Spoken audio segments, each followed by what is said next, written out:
ഒരു ക്വാളിറ്റിയും ക്വാളിഫിക്കേഷനും ഇല്ലാതെ ഇത്രയും വലിയൊരു ക്ലബിന്റെ തലപ്പത്ത് കയറി ഇങ്ങനെ തന്തയിലാഴി വിളിച്ചു പറയണമെങ്കിൽ അവൻ എത്ര തന്തയ്ക്ക് വരുന്നവനായിരിക്കും.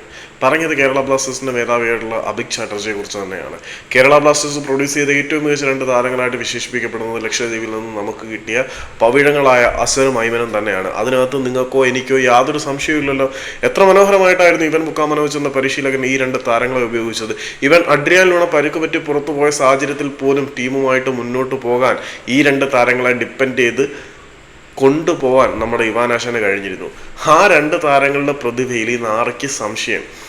ദേവിൻ്റെ ഒരു സ്ക്രീൻഷോട്ട് ഇന്നലെ മുതൽ സോഷ്യൽ മീഡിയയിൽ പ്രചരിക്കുന്നുണ്ട്, നിങ്ങളെല്ലാവരും കണ്ടിട്ടുണ്ടായിരിക്കും.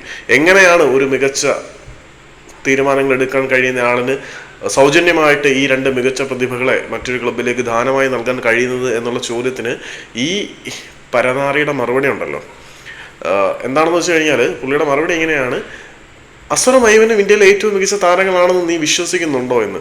വ്യംഗ്യാർത്ഥം ഇന്ത്യയിലെ ഏറ്റവും മികച്ച താരങ്ങളല്ല അസറും ഐമനും എന്നാണ് ഇവന്റെ വിലയിരുത്തൽ. ഇവന്റെയും ബ്രദറിന്റെയും പരിപാടികളെ കുറിച്ച് നിങ്ങൾക്ക് എല്ലാവർക്കും അറിയാവുന്നതാണ്. അസറും ഐമനും ഇന്ത്യയിലെ ഏറ്റവും മികച്ച താരങ്ങളല്ല. പിന്നെ ഇവൻ ഇങ്ങോട്ട് കൊണ്ടുവന്ന ആരാണ് ഏറ്റവും മികച്ച താരങ്ങൾ എന്നുകൂടി പറയണം.